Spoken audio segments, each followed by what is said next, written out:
Welcome back M S Excel master. आज हम आपके लिए लेकर आए हैं एम एस एक्सेल में फ्लैश फिल का ऑप्शन आप लोग किस तरीके से अप्लाई कर सकते हैं।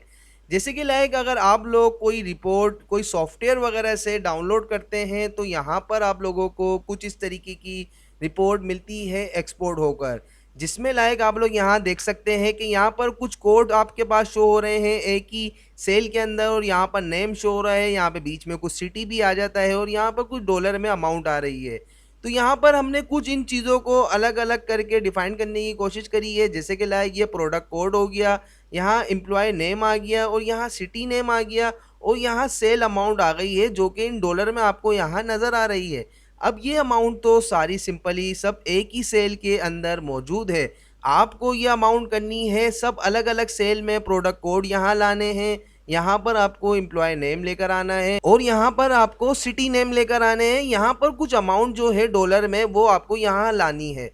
तो ये अमाउंट आप सब यहाँ किस तरीके से ला सकते हैं, तो यहाँ जो स्टेप आप अप्लाई करेंगे वो कहलाता है फ्लैश फिल।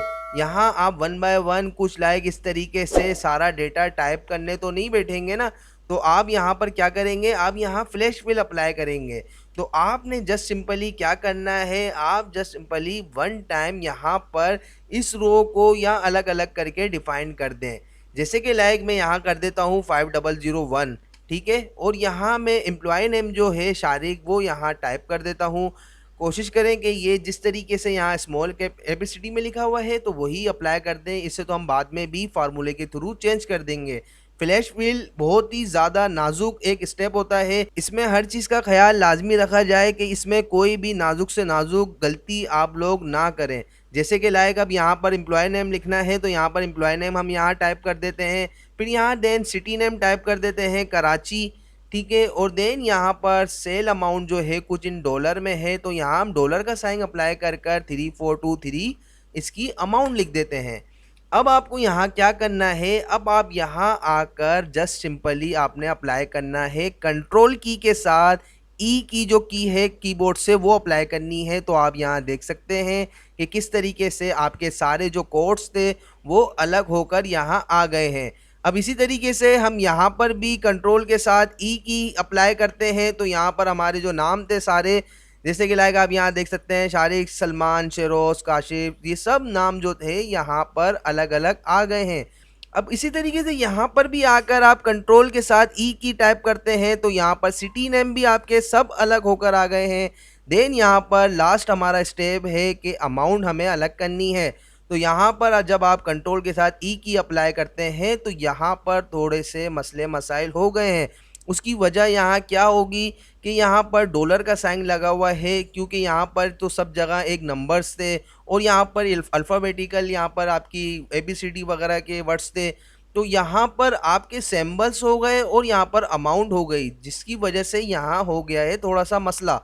तो वो आप किस तरीके से सही करेंगे, आप कंट्रोल जेड प्रेस कर दें, ठीक है। आपने कंट्रोल जेड प्रेस कर दिया, हमने डबल कंट्रोल जेड प्रेस कर दिया, तो इसमें कोई मसले वाली बात नहीं है। हमारे पास यहाँ पर एक अल्टरनेट और है, वो हम यहाँ अप्लाई कर सकते हैं। जैसे कि यहाँ पर हमें 3423 तो हम यहाँ पर सब में पहले यहाँ आकर इसको कर देते हैं जनरल, ताकि ये एक हो जाए नॉर्मल टेक्स्ट में। अब हम यहाँ आकर डॉलर का साइन अप्लाई नहीं करेंगे, हम जस्ट सिंपली यहाँ कंट्रोल ई प्रेस करते हैं तो यहाँ पर हमारे पास जितने नंबर्स थे वो सारे नंबर्स यहाँ से होकर अलग होकर यहाँ आ गए हैं। अब आपको यहाँ पर क्या करना है, अब आपने जस्ट सिंपली यहाँ पर कंप्लीट डेटा अपना ये सिलेक्ट करा। सिलेक्ट करने के बाद देन आप यहाँ पर ऊपर टॉप पे देख सकते हैं यहाँ पर डॉलर का साइन आपको अलग से नज़र आ रहा है। तो आपने इन सबको सिलेक्ट करने के बाद यहाँ पर जस्ट सिंपली क्लिक करना है तो कुछ इस तरीके से आपकी सब अमाउंट के साथ यहाँ पर डॉलर का साइन अप्लाई हो गया है। तो किस तरीके से आपने यहाँ पर कितनी आसानी से और कितनी जल्दी इतना सारा डेटा, जो कि अगर आप पर 1000 रोज में भी होगा तो वो यहाँ पर फ्लैश फिल जो है कंट्रोल ई वाला आपका यहाँ पर काम करेगा बिल्कुल इजीली। तो वो ऑप्शन आपको यहाँ पर भी जैसे यहाँ पे फ्लैश फिल का ऑप्शन था वो यहाँ पर हम अप्लाई कर रहे थे। तो यहाँ पर एक आसान सा एक और यहाँ पे एक ऑप्शन है जो कि यहाँ पर है टेक्स्ट टू कॉलम्स। तो टेक्स्ट टू कॉलम भी किस तरीके से काम करता है हम ये भी देख लेते हैं। हम आ जाते हैं कुछ इस तरीके का हमारे पास एक डेटा है, जैसे कि लाइक आप यहाँ देख सकते हैं, आप इस डेटा को इग्नोर कर दें, हम इसे यहाँ से कर देते हैं डिलीट। ठीक है, तो अब आपके पास यहाँ पर कुछ ये डेटा है, अब आपको ये एक ही सेल में डेटा है सारा। ठीक है, अब आपको करना है ये यहाँ पर अलग अलग कॉलम्स में डिवाइड। तो उसको कॉलम्स में डिवाइड आप किस तरीके से करेंगे, आपने यहाँ पर करना है टेक्स्ट टू कॉलम वाला फॉर्मेट अप्लाई। तो यहाँ पर हम उसके लिए क्या करते हैं, हमने करा अपना कंप्लीट डेटा, इसको सिलेक्ट। हमने इस डेटा को सिलेक्ट करने के बाद टेक्स्ट टू कॉलम में आते हैं और यहाँ पर डीलिमिटेड पर आप रहते हुए ही यहाँ पर नेक्स्ट पे क्लिक करेंगे। तो यहाँ पर आप नीचे देखेंगे कि किस तरीके से आपके ये फॉर्मेट जो है, यहाँ पर नेम्स हो गए, यहाँ कंट्री हो गई और यहाँ पर कुछ अमाउंट जो थी वो अलग अलग हो गई हैं। अगर यहाँ पर बीच में आपके स्पेस है तो आपने स्पेस पे चेक लगाना है। अगर यहाँ बीच में स्पेस की जगह पर अगर आपके यहाँ कोई कोमा वगैरह अप्लाई हुआ होता तो आप यहाँ पर कोमा पे चेक लगा देते, या तो अगर कोई सेमी कॉलम होता या कोई अदर अगर कोई चीज़ होती, जैसे कि लाइक कोई अल्फ़ाबेट होता या कुछ इस तरीके की अगर आपके पास कोई सिंबल्स वगैरह होते तो आप वो इस तरीके से यहाँ अप्लाई कर सकते थे। लेकिन अभी तो यहाँ पर हमारे पास कुछ भी नहीं है, तो हम यहाँ पर कोई भी चीज़ अप्लाई नहीं कर रहे। हमने यहाँ पर जस्ट सिंपली स्पेस पे क्लिक करा और देन आप यहाँ पर जस्ट सिंपली नेक्स्ट के बटन पे क्लिक करेंगे तो यहाँ पर आपके पास एक और यहाँ पर विंडो ओपन हो जाएगी। उसके लिए आपने यहाँ पे डेस्टिनेशन पर आना है और जस्ट सिंपली यहाँ पर आपको इसको रेंज पे क्लिक करनी है और ये बताना है कि इन सब को अलग अलग करके वो यहाँ से दे, कि यहाँ पर यहाँ से स्टार्ट करे या यहाँ से स्टार्ट करे, कि यहाँ पर एक ही नाम सारे अलग कर दे, यहाँ पर कंट्री आ जाए और यहाँ पर ये अमाउंट्स आ जाएँ। तो यहाँ पर हम इंटर प्रेस करते हैं तो ये सिलेक्शन हमने इसको यहाँ दे दी है जो कि है C2, जो C2 हमारी ये वाली सेल का रेफरेंस है। ठीक है, उसके बाद आपने यहाँ पर क्या करना है, जस्ट सिंपली फिनिश पे क्लिक कर देना है। तो यहाँ आप देख सकते हैं कि किस तरीके से आपके पास यहाँ एक ही सेल का जो टेक्स्ट था वो डिवाइड हो गया है अलग अलग कॉलम्स में। तो उम्मीद है कि आप लोगों को ये फ्लैश फिल और टेक्स्ट टू कॉलम्स समझ में आ गया होगा। अगर समझ में आया हो तो हमारा YouTube channel MS Excel master का सब्सक्राइब करना और बेल आइकन पे क्लिक करना ना भूलिएगा।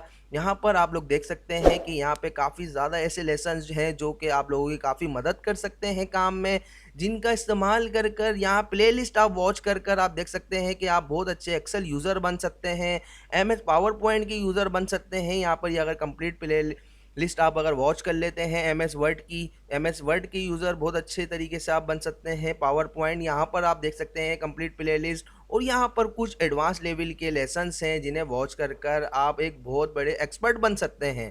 यहाँ पर आप लोगों को अदर्स वो भी लिंक मिल जाएंगे हमारे सोशल के, आपको यहाँ देख सकते हैं। यहाँ पर जस्ट सिंपली आपने क्लिक करना है फेसबुक का, इंस्टा का, टिकटॉक का और स्नैक का। जैसे आप फेसबुक पे क्लिक करते हैं तो यहाँ पर आपके पास फेसबुक का एक अकाउंट ओपन हो जाएगा जो कि हमारा ये MS एक्सेल मास्टर का है। यहाँ पर आप लोगों को काफ़ी सारी शॉर्ट्स वीडियोस हैं जो कि देखने को मिल सकती हैं और लेसन्स हैं। इसी तरीके से हमारे टिकटॉक अकाउंट पर आप लोग यहाँ पर देख सकते हैं कि काफ़ी सारी शॉर्ट्स वीडियोज़ हैं जिन्हें आप वॉच कर कर काफ़ी ज़्यादा टिप्स एंड ट्रिक्स अपनी काम में अप्लाई कर सकते हैं। यहाँ पर इसी तरीके से अगर आप इंस्टाग्राम यूज़ करते हैं तो इंस्टाग्राम पर भी हमारा चैनल मौजूद है। आपने जस्ट सिंपली यहाँ आना है और MS एक्सेल मास्टर टाइप करना है। इसी तरीके से आपने टिकटॉक पर भी आकर @MS एक्सेल मास्टर टाइप करना है। इसी तरीके से आपने स्नैक पर भी जाकर MS एक्सेल मास्टर टाइप करेंगे तो यहाँ पर भी आपको ये अकाउंट मिल जाएगा। तो उम्मीद है कि आप लोगों को ये हमारे अकाउंट्स के बारे में भी सब समझ में आ गया होगा। अगर समझ में आ गया हो तो काइंडली प्लीज़ हमें ज़रूर सपोर्ट करें, हमें दीजिए इजाज़त। इंशाल्लाह फिर हाज़िर होते हैं आपके लिए कोई न्यू वीडियो के साथ, न्यू टॉपिक के साथ। अल्लाह हाफ़िज़।